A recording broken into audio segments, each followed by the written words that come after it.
There are 5 key pillars that we need to understand, which is on-page SEO, technical SEO, content, and backlinks. So what I'm seeing is a trend where either someone is just focused on local, or they are just publishing a lot of blogs or content, but they are ignoring the other aspects of SEO. And in today's world, like unless all these 5 pillars come together, you're not going to see the results that you're looking for. So, and the poll clearly shows that a lot of people are struggling. And probably the reason is you're not really focusing on all these 5 pillars.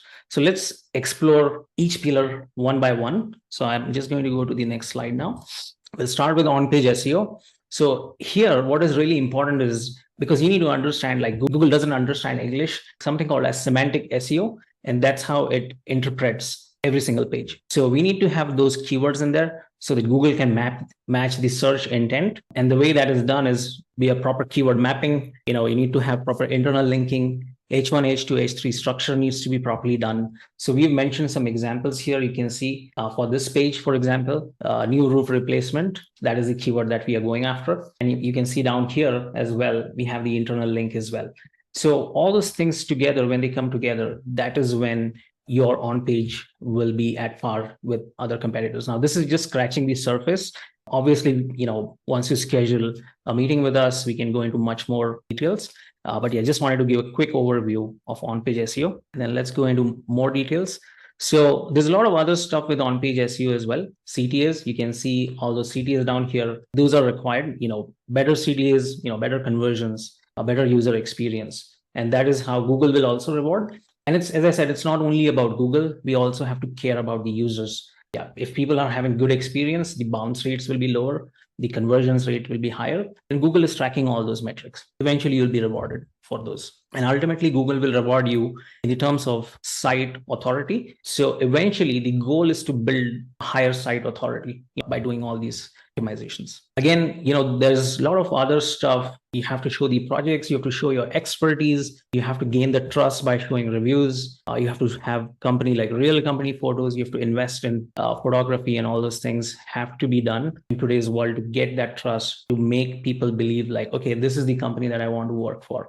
And what I'm seeing is most of the pages do not have all the necessary information that is needed for the user to take decision, and also for Google to rank you, because Google is also comparing your website with the other competitors. And if your website the on-page optimization metrics do not look good in comparison with your competitors, you're not going to rank for the top positions. Okay, so that is the first pillar. Let's go to the technical SEO. One of the most important part of technical SEO is the page speed, and the LCP metric, which is the most important metric you can see down here. That is the metric you have to really focus on. And if you can get this down 1.5 seconds, that is considered to be good. But obviously, there's other aspects like PBT, performance structure, all those matter. And you're going to get a grade from A to F, A being the best and F being the worst. So you have to always make sure you're somewhere around A or B, so that you don't get penalized by Google's page experience algorithm.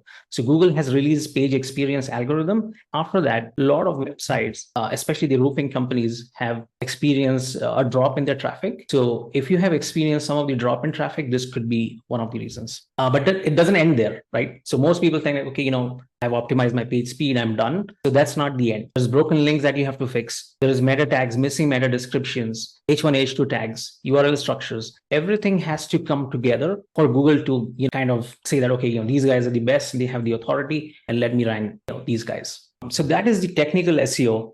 Now, content, this is so important, because what we are seeing is like a lot of people are publishing a lot of content. They're writing a lot of blogs. They're, doing a lot of stuff, but it's not organized, because there is a method to the madness, right? So here, what we are doing is we are calling it as tier 1 and tier 2 content strategy. So tier 1, the way it starts, it's, let's say, I want to target metal roofing keyword, right? But just creating one page for metal roofing is not going to cut it, right?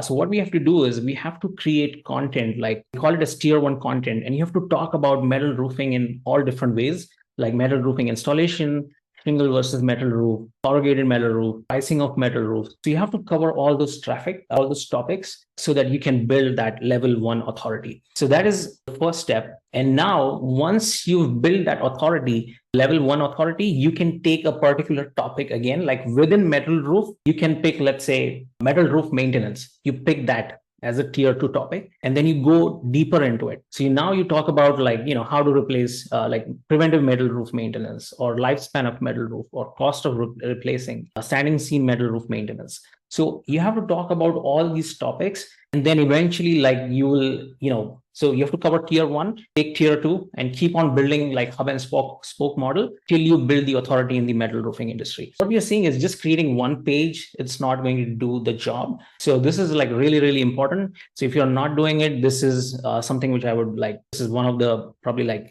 a good takeaway for you, which you can implement right away. So then comes the backlinks. And again, there is a lot of confusion or a lack of clarity, I would say, around backlinks. So should we do the general backlinks or not? Like that is one of the questions. So yes, we have to do the general backlinks because you have to have the local authority built, right?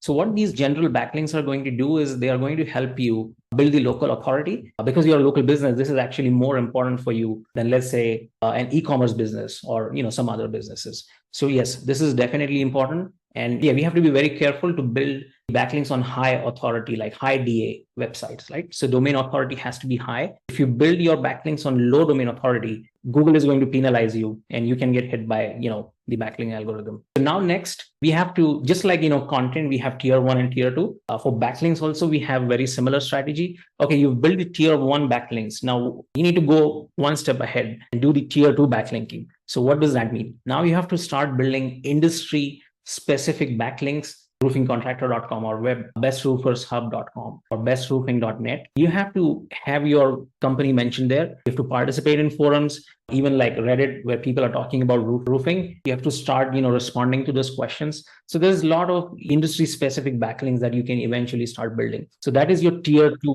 backlinks. So now comes the local SEO pillar. I'm not too worried about this. To be honest, like a lot of roofers have got this right to some extent. But again, there are a lot of finer optimizations which you could miss. For example, if you see this post here, we have the keyword roofing contractor in Tampa. So like those small things do matter. The consistency matter. The one-time optimizations matter. And eventually Google will reward you so there are two aspects of Google My Business. One is you have to get all the one-time optimizations done. And then there is the consistency aspect, which is posting, optimizing your services, responding to your reviews. And that's how you build authority in the eyes of Google. But I think most of you guys have this just like high level, there's a lot of, you have to get all the pillars right to make it happen. And here is, for example, a checklist. And if you want to get into more details and want to understand, for example, let's say if you want to understand how the tier 1 and tier 2 content strategy works in detail for your use case, or for example, you want us to roast your website, just book a call with us and we'll be happy to discuss this.